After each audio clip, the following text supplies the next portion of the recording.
আপনারা দেখছেন news Bangla. Hello বল। Hello বলছো, হ্যালো বলছো। আপনি শুনতে পাচ্ছেন? হ্যাঁ, কথা কও। একটু জোরে কথা বল। আপনি শুনতে পাচ্ছেন? আপনি বাবুলের স্ত্রী বলছেন? হ্যাঁ, আপনি বাবুলের স্ত্রী। আমি বাংলাদেশ থেকে বলছি। এই মানুষ কি হল? এখানে আপনার স্বামী জেলে আছেন, ঠিক আছে? আপনি শুনতে পাচ্ছেন, বুঝতে পারছেন তো?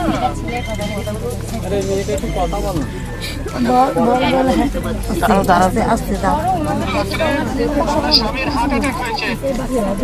আমার স্বামীর হার্ট অ্যাটাক এমনি হয়নি।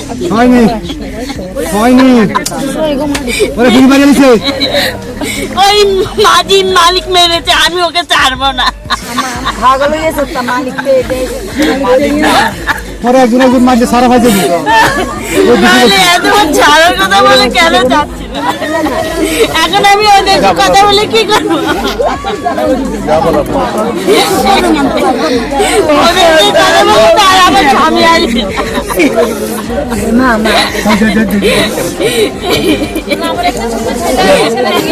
আরে একটু তোমার জন্য ঝামেলা করলে ভালো ওনাকে বলতে দিন, ওনার যা বলার বলতে দিন।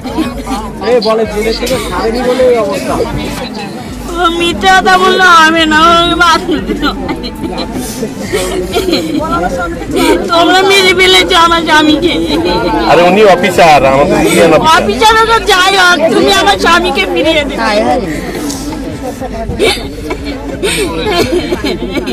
আমি নাহলে তোমার নামে কেস করে দেবো।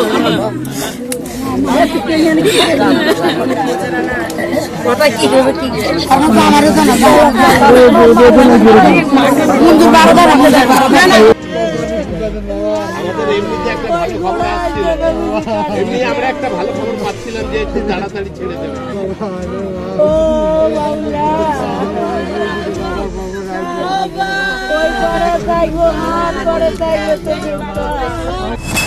বাংলাদেশের জেলে মৃত্যু হলো সুন্দরবনের কাকদ্বীপ এলাকার এক মৎস্যজীবী। আমাদের ওইটাকে আনাবার আমরা চেষ্টা করছি। ইনি হাই কমিশনার, ভারতের বাংলাদেশের সবচেয়ে বড় অফিসার। ইনি চেষ্টা করছেন বডিটা আনার আমরা চেষ্টা করবো। 25 বছরের একটা ছেলে। আর আমাদের কোন রকম আমাদের ওর কি হয়েছিল না হয়েছিল ওখানে ময়নাতদন্ত হবে, তারপরে হয়ে তখন ডেড বডি আমাদের ছাড়বে। ময়নাতদন্তে সব জানা যাবে কি হয়েছিল না হয়েছিল। বাংলাদেশের জেলে আটক থাকাকালীন মৃত্যু হলো কাকদ্বীপের এক মৎস্যজীবী। স্থানীয় সূত্রে জানা যায়, হারুর পয়েন্ট কোস্টাল থানার শ্রী রামকৃষ্ণ গ্রাম পঞ্চায়েতের পশ্চিম গঙ্গাধরপুর এলাকার বাসিন্দা বাবুল দাস বেশ কয়েক মাস আগে মা মঙ্গলচণ্ডী নামক ট্রলারে করে মাছ ধরতে গিয়ে আন্তর্জাতিক জলসীমানা অতিক্রম করার অভিযোগে বাংলাদেশ নৌসেনার হাতে গ্রেপ্তার হয়েছিল। এরপর থেকেই বাংলাদেশের জেলে আটক ছিল বাবুল। হঠাৎ করেই পরিবারের কাছে খবর আসে হৃদরোগে আক্রান্ত হয়ে মৃত্যু হয়েছে বাবুলের। আর সেই খবর আসার পরেই কান্নায় ভেঙে পড়েছে তার গোটা পরিবার। আমাদের ওইটাকে আনাবার আমরা চেষ্টা করছি। ইনি হাই কমিশনার, ভারতের বাংলাদেশের সবচেয়ে বড় অফিসার। ইনি চেষ্টা করছেন বডিটা আনার আমরা চেষ্টা করবো। আমি এখানে বাইরে দাঁড়াচ্ছি, নিয়ে নেই। আমার ছেলে হার্ট অ্যাটাক করতে পারে না। 20 বছরের ছেলে হার্ট কোনোদিন অ্যাটাক করতে পারবে না। যদি বয়স 16 বছর তাহলে হার্ট অ্যাটাক করতে পারছে। ইয়ং ছেলেরা হার্ট অ্যাটাক করতে পারে না।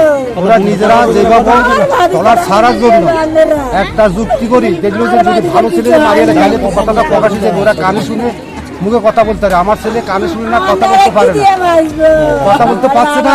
তাই সে বাবা ছেলেটা যদি মারি দিই তাহলে আমরা বাংলাদেশ থেকে সারা পাবো সবাই। তাহলে ওই ছেলে মারা গেলে কেউ আর এই কথা ব্যাখ্যা করতে পারবো না যে এই ছেলেটা এইভাবে মারছি। আপনি যেটা বলছেন যে আপনার ছেলে কানে শুনতে পায় না, মুখে কথা বলতে পারে না, তার জন্য কি মেরে দেওয়া হয়েছে এটা বলছেন? না, মানে এইভাবে না, মরে দিবে ওরা সারা পাবার জন্য। বাংলাদেশে আছে বলে সারা পাবার জন্য, ভারতে আসার জন্য, যে বাংলাদেশ সরকার সারার জন্য ওকে ছেড়ে মারতে পারি, তাহলে বাংলাদেশ সরকার ছেড়ে দিব আমাদের। এই উদ্দেশ্য করি আমার ছেলেটারে মেরে দিচ্ছে। মেরে এখন এরা বলছে আমার মানে ওই ছেলের হার্ট অ্যাটাক হয়েছে। আমি হার্ট অ্যাটাক এই কথাটা আমি বিশ্বাস করতে পারছি। আপনারা কি চাইছেন এখন? এখন চাইছে আমার বডি, আমার ছেলের বডি আমি চাই আমার দেশে বাড়ি আসার জন্য। আমরা তদন্ত চাই। হ্যাঁ, আপনার নাম? আমার নাম নির্মল দাস। এই যে দুটোর দিকে থানার থেকে একটা লোক এসেছিল, বলে এটা কি বাবুলের ঘর বাড়ি? আমি বলছি হ্যাঁ। বলছে বাবুলের কোথায় টন ধরা গেছে? আমি বলছি টলারে যাচ্ছি। বলে টলার কোথায়? বাংলা হয়েছে। বলছে কি হয়েছে ওদের? বলে কিছু হয়নি, আমি একটু দেখতে এসেছি। একথা যখন বলি গেছে, আর এরা অনেকবার জিজ্ঞাসা করছে, কিছু বলে না, শুধু এটা বলছে। বলে আমি বলি কি ওর কিছু খারাপ খবর হচ্ছে? বলে না, যদি হয় তাহলে তো আমি বলে দিতাম। একথা বলিও বাই করে চলে গেছে। ওর মন দেখে আমি বুঝতে পেরেছি। আর আমার ছেলে ধরা গেছে, তার কোনোদিন আমার বাড়ি লোক আসেনি। বাংলাদেশে অনেক অত্যাচার করেছে, নাহলে আমার ছেলেটা কি করে মারা গেল? ছেলে যে ধরা পড়েছে বাংলাদেশে, তারপরে কি কোথাও কোনো কথা হয়েছিল ছেলের সঙ্গে? না, ওরা কথা বলতে দেয় না। আপনার ছেলে কানে শুনতে পায় না, কথাও বলতে পারে না, সেটা হচ্ছে পরিবারের সবাই আপনারাও বলছেন। ওই কারণে কি বা ট্রলারগুলো যে আটক হয়েছে ছেড়ে দেওয়ার জন্য কি হয়েছে, মেরে ফেলা হয়েছে বলে আছে? হ্যাঁ, ওইটি আমার সন্দেহ। নাহলে আমার ভালো ছেলে কি করে মারা যাবে বলো? আজকে সকালবেলা হঠাৎ করে এই 4 মাসে যে ওখানে তোর কিছু হয়নি, আর তো 2-3 বার ধরা গেছে। তাহলে ওখানে এবার কি আমার ছেলেটা মারা যাবে? কিছু যদি না করতে না বলো। আপনারা কাউকে সন্দেহ করছেন? কাউকে সন্দেহ করছেন? চোখে তো দেখি না, জেল পুলিশ আছে, অনেক কিছু অত্যাচার করে, খেতে দিচ্ছে না, কিছু দিচ্ছে। তার জন্য কি ওরা বলেছে, আমি তো দেখিনি। কি নাম আপনার? আমার নাম জবা শোভা দাস। পরিবার সূত্রে জানা গেছে, পরিবারের হাল ধরতে গভীর সমুদ্রে মাছ ধরতে গিয়েছিল বাবুল মুখ ও বধির। অন্যদিকে পরিবারের এও দাবি তাকে পরিকল্পিতভাবে হত্যা করা হয়েছে। আজকে দুপুরবেলার দিকে আমাদের কোস্টাল থানা থেকে একজন সিভিল ভলান্টিয়ার আমার বাড়িতে এসেছিলেন। এসে আমার ডিটেলস দিয়েছিলেন আমার দাদার, যে ওনার নাম, এবারে আমার বাবার নাম নির্মল দাস, আর আমার বড়দার নাম, যিনি এখন নেই আর কি, তার নাম বাবুল দাস। তো সেই হিসাবে উনি ওই তথ্য নিয়ে আমার বাড়িতে এসেছিলেন। তো আমি ওনাকে জিজ্ঞাসা করলাম যে কী হয়েছে, ব্যাপার স্যাপার আমার একটু ভালো করে বলুন। ঠিক আছে, কিছু তো একটা ব্যাপার আছে। উনি এলেন, বলে কোনো ব্যাপার না, আপনি কি বাবুল দাসের কে হন? মানে আমি ভাই, ঠিক আছে, তো বলে আপনার নাম্বারটা দিন। তো আমি ওনাকে আমার নাম্বারটা দিলাম। দেওয়ার পর উনি বলে, আমি ওনাকে আবারও জিজ্ঞেস করলাম সে কিছু হয়েছে দাদা, আমার একটু বলুন, আমার নাম্বার দিয়ে যাচ্ছেন আপনি, কে বা কোথা হতে এসছে? তো উনি আমার বললেন, বলে কোনো ব্যাপার না, আমি তোমার জানাচ্ছি পরে। কী জানাচ্ছি পরে আমি একটু বুঝলাম না। ঠিক আছে, এবার আমার মনে একটা হালকা মানে সন্দেহজনক একটা চিন্তা এলো যে কিছু না কিছু একটা হয়েছে। হঠাৎ করে আমার বাড়িতে আসার কী কারণ, আর এত দুপুরবেলা, আবার কি থানা থেকে? তো আমি কী করেছিলাম, আমার দাদা যে ট্রলারে বায় আর কি, যে মাঝি ট্রলার বায় আর কি, সেই মাঝি যে মালিক আর কি, ওনার নাম হলো আপনার নাম জানেন? মিলন দাস। ঠিক আছে, কোন ট্রলারে যেত দাদা? আমার দাদা যেত মঙ্গলচন্ডী। মঙ্গলচন্ডী। তো আমি ওই মালিকের ছোটো ছেলেকে ফোন করেছি। ফোন করাতে উনি আমার বলছিল এটা যে ভাই তো দাদা তো আর নেই, এই খবরটা আমি শুনেছি। হঠাৎ করে এটা আমি শুনে আমি একটা আশ্চর্যজনক একটা খবর পেলাম। এটা দুপুরবেলায়। আচ্ছা, কবে জানলেন? না, আমার বলছিল সকালবেলা নাকি মারা গেছে। কি করে? এই হার্ট অ্যাটাক করে। জেলের মধ্যে বাংলাদেশে? হ্যাঁ, জেলের মধ্যে না, কোথাও আমি জানি না, আমার বলছে স্টপ হয়ে মারা গেছে। আপাতত জেলে তো এখন আছে, কোনো জেলের ব্যাপারই হবে। এরকম কোনো খোলাসা হয়নি যে জেলে না কোথায় মারা গেছে, এটা বলেনি, শুধু আমার বলেছে যে মারা গেছে। এটা তো 6 মাস আগে মঙ্গলচন্ডী বাংলাদেশে আটক হয়েছিল দেখতে পাচ্ছি। হ্যাঁ, আমার দাদারটা বোবা। এবার বোবা থাকা অবস্থায় এবার ওর সাথে কী হয়েছে না হয়েছে আমরা কিছু জানি না।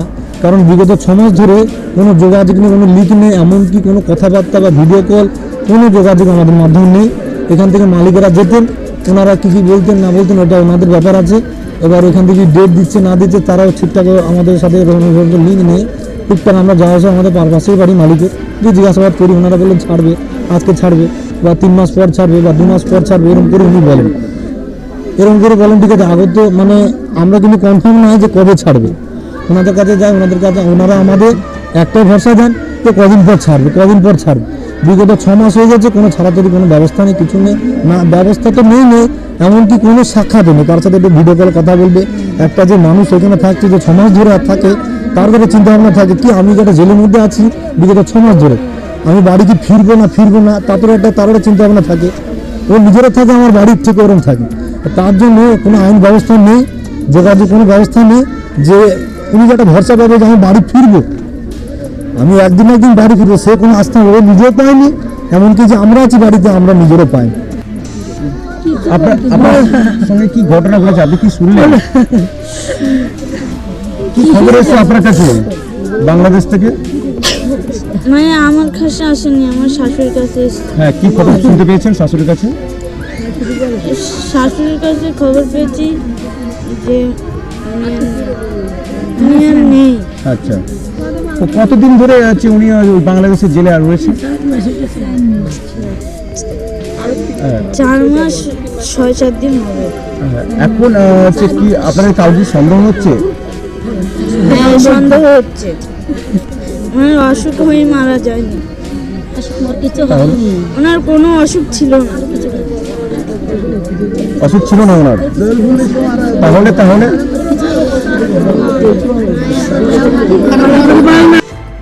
ঠিক আছে। দূরের কথা গমে গেল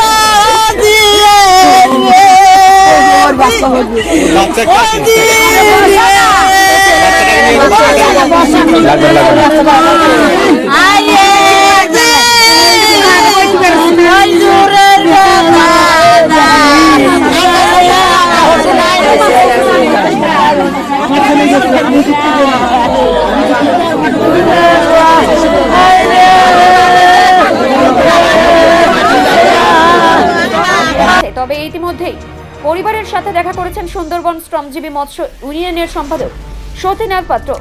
তিনি জানান, যত দ্রুত সম্ভব তার দেহ যাতে ঘরে ফিরিয়ে আনা যায় তার ব্যবস্থা করা হচ্ছে। খবর আছে, আমরা সকালবেলা পুলিশ, বাংলাদেশের পুলিশের কাছ থেকে আমরা একটা প্রাথমিক রিপোর্ট পাই যে কিছু একটা ঘটনা ঘটেছে বাবুল দাসের, যে একটু বোবা এবং কালাও ছিল। তো অল্প বয়সী ছেলে, কিন্তু তখনও পর্যন্ত আমাদের কাছে কোনো ডাইরেক্ট ওর কী হয়েছে আমরা জানতাম না। আমরা ডেপুটি হাই কমিশনারের সাথে যোগাযোগ করি। যোগাযোগ করার পর থেকে ওনার এবং বিভিন্ন আমাদের যে উকিল রয়েছে বাংলাদেশে, তার কাছ থেকে যোগাযোগ করার পরেই আমরা মৃত্যুর খবরটা পাই এবং আমরা ডেপুটি হাই কমিশনের সঙ্গে যোগাযোগ করার পরেই ডেপুটি হাই কমিশনাররা আমাদের জানতে চান যে ফ্যামিলির লোকের সাথে কথা বলবেন এবং পুরো খবরটা ওনার মুখে উনি দিতে চান। তো আমি সেই মতোই ওনাদের বাড়িতে এসেছি।